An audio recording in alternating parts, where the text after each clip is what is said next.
Tell us what we're seeing here. Zach, why don't you explain that since you played a part in making that? This is a collage of our Harvard team. That's the New England Championships at Harvard. So those are just all the swimmers from there. And all of these people are swimmers? All of them are swimmers, and it's a good mixture of ages. I mean, you have people that are in their 80s and 70s, as well as there's a couple people that are like 18 and 19 as well. Perfect. And what we see is the Swimming Blue Lobster, which is the logotype of the Maine Masters Swim Club. Okay, what else? Who's this? That's Bill Jones. He's a 73-year-old swimmer who swims out of Camden, and he's demonstrating his stroke there in what we would call the butterfly, but I think Bill Jones, because they grandfathered the rules for masters swimming. Back when Bill swam, they did butterfly and breaststroke were almost a combined stroke, so he does what's called butterfrog. So he's kicking breaststroke while swimming butterfly arms, and he's very good at it and does extremely well nationally in terms of rankings. Yeah. Okay. What do we see here? Ah, this is on the blocks, Ronnie, as you were talking about. And Zach, it looks like it's at Orono, so maybe you could explain that, yes. What's going on there. Yeah, that was our first meet at the University of Maine at Orono. It's a masters meet.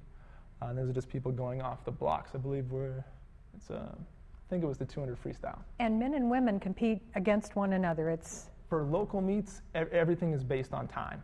So all about time. Ronnie will be next to. So it doesn't matter what your age is, doesn't matter what sex you are. Yeah. You compete on the basis of time. But the results are sorted out so that the men and women are competing against their own. Only in championship meets do they separate men and women, and then only in the national championship meets for the shorter events do they separate by age group. So you could be, if your time is faster, you could in theory be swimming against somebody 20 or 30 years younger than you. Aha, all right. And they do have relays where men and women swim together.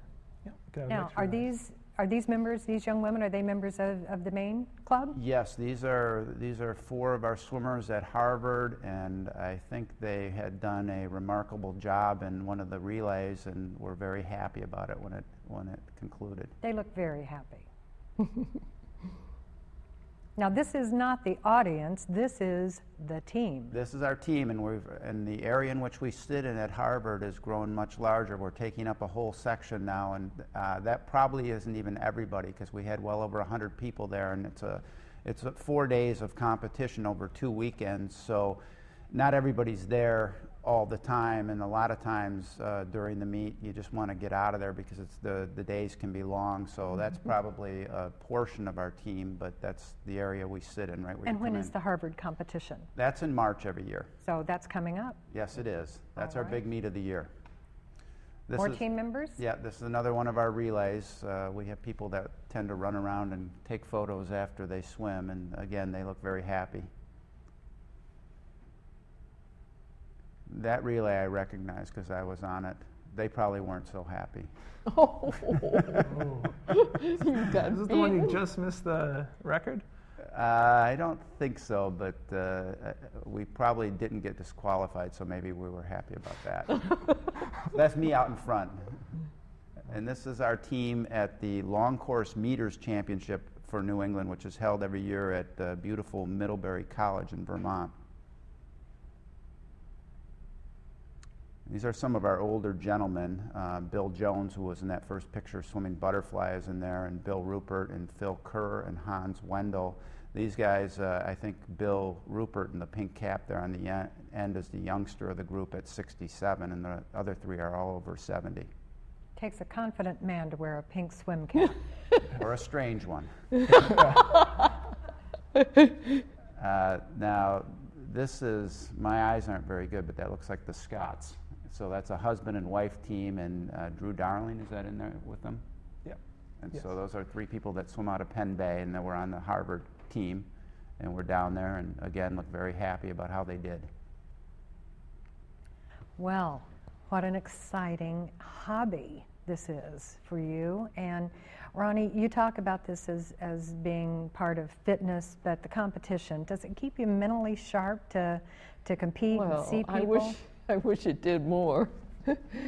I don't know about mental sharpness, but Well, let's talk about competitive strategy. Now, sometimes you find yourself swimming against men who are younger than you are. Is there any strategy you use? I like going after the guys. I know there was a guy in Connecticut when I was down there, and we would always end up in the same heat, and we would help each other.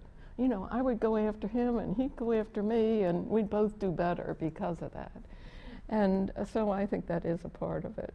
Now, what kind of swimming do? You do a distance swimming, and this is what you won the national title in last year. Well, it is, but a few years ago, they had what was called the all-around competition, and you were actually asked to swim almost every event in every style. And I thought, well, I'll try that, and that forced me to do something like the 200 fly, which I don't do very often anymore, and the 400 IM. And IM meaning? Individual medley, it's all 4 strokes. And what are the 4 strokes? Butterfly, backstroke, breaststroke, and freestyle. So I try to swim all the strokes and all the distances, but I'm best in freestyle. Now, did you fail to mention dog paddling, or is that not really a competitive sport? No, that would come under the category of freestyle. Freestyle means that you could do whatever you want.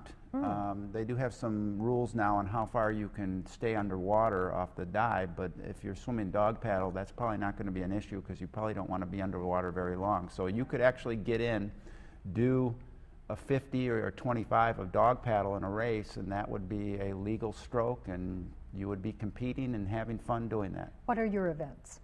The great thing about masters swimming is I no longer have a coach choosing events for me. I choose my own, and so I'll swim just about anything. I sometimes will say I'm going to focus on a certain group of events. Like right now, I'm focusing on shorter events, whereas in years past I've swum longer events.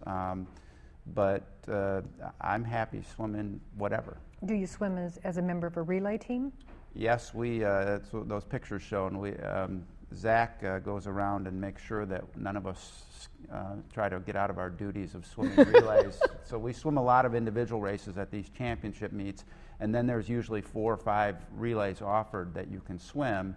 And Zach tries to guilt all of us into swimming an extra 4 or 5 events by doing that. So yeah, we usually end up swimming relays. Okay, Mr. Guilt, young Zach, do you like to swim individual events more, or do you prefer the relays? Oh, I love relays. You love relays. 800 free relay especially. I would swim a relay every single event if I could. Ladies and gentlemen, I don't know if you can feel the excitement on the set that Zach is giving us, but you really like this. I do. I mean, I'll do all the other events as well, but the relays are the most fun. And I think a lot of people at the meet, they have the most fun after they do the relays because they're working together as a team. And what's really great about them is they all score points because they score the top 16 usually. So it doesn't matter how good you are as long as you guys finish as a team. I'll ask each of you to give me one quick reason. What's the number one reason? If you're going to recruit somebody to be a member of this, what would it be? Quickly, Zach, number one reason. Oh, just to have fun, to be a part of a team. Ronnie? Keep in shape. And Mike? I would say to benefit your sense of well-being. Psychological, physical? Both. It's all there. Yep. It's all there at the Maine Masters Swim Club.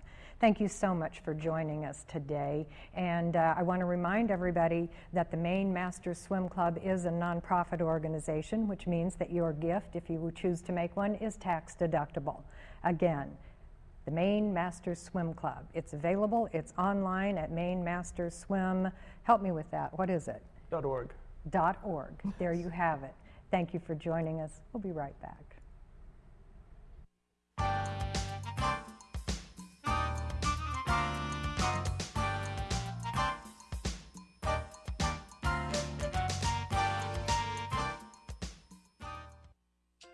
Spectrum Generations. Live healthy, live well. Get answers, get connected. Spectrum Generations, specializing in the art of aging.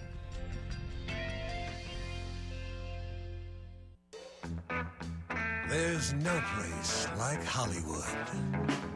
From the newest slots to blockbuster jackpots and all the excitement you can handle. This is where you're in the spotlight. You're the star. A place where the action never stops and the night is always young. Hollywood, the name says it all. I hope you enjoyed our show today, and I want to take a few minutes just to talk a little bit more about Spectrum Generations. As you know, Spectrum Generations hosts this program, and we've been around for 38 years taking care of seniors, disabled adults, and their caregivers in Central Maine. But many of you ask questions about exactly what do you do at Spectrum Generations. So I want to take a moment to share some of the things that we do and help you get connected with the people and resources that you may want to know about. It's January, it's 2011, and sometimes as you look out on the year ahead, you think, I could use a little help. So let's talk about the kind of help that we have available at Spectrum Generations and see if we can't get you connected with people who can answer any questions that you may have. First of all, our number is 1-800-639-1553. We'll keep that on the screen so that you can look that up and call us if you need us. Also, you can find us online at www.spectrumgenerations.org. You can go to our website anytime at all, and find out what we're doing and where we're doing it. But let me now take a moment to give you the names of some actual people who will be on the end of that line. If you have a question about something falling under the heading of what we call consumer information, I want you to call our number and ask for Mary or Brooke. Now, your question may deal with insurance. It may deal with Medicare. You may be looking for referrals in our area for education or other kinds of assistance. It could be housing. All you have to do is pick up the phone and call us. Ask for Mary, ask for Brooke. As you may know, Spectrum Generations also has 7 community centers in 6 counties across Central Maine. In northern Kennebec and southern Kennebec County, Knox, Lincoln, Sagadahoc, Somerset, and Waldo counties. All you have to do is go online and look it up and make that call, because we have center coordinators who are there to help you. If you have a question about being a family caregiver, if you're a caregiver for someone dealing with dementia, we have services, we have programs, we have people to help you. So please call 1-800-639-1553 and ask for Becca.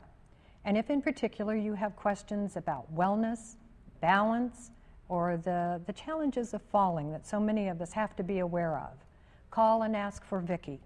These are just some of the people. We're all waiting. We're here to help you.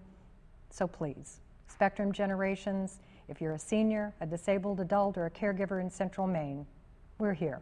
Call us anytime. I'm Dot Freeman. This is Mature Lifestyle. Mature Lifestyle is made possible by Hollywood Slots of Bangor, where every player's a star, and by Knowlton Hewins Roberts Funeral Homes and Cremation Service. Our homes are warm and welcoming, and we take care of you and your family like we would our own. Call us anytime. We are here for you.